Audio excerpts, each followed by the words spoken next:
first edition of Mary Wollstonecraft's Vindication of the Rights of Women. It was published in 1792.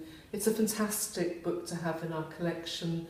It's really the first feminist text, although the word feminist wasn't used then, but Mary Wollstonecraft had been to France during the French Revolution. She saw what was happening and was really perturbed at the fact that women were not being included as citizens in the revolution, that in fact philosophers like Rousseau were talking about women's education being something that really was just subservient to men. And she wrote this furious diatribe really about vindicating the rights of women to be citizens as well.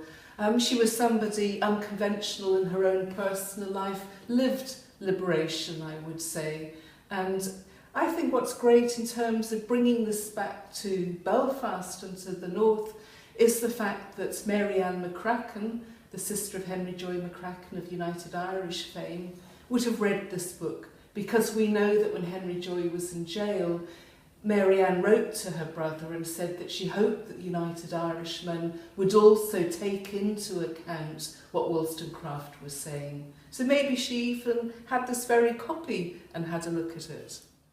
Asserting the rights which women in common with men ought to contend for, I have not attempted to extenuate their faults, but to prove them to be the natural consequence of their education and station in society.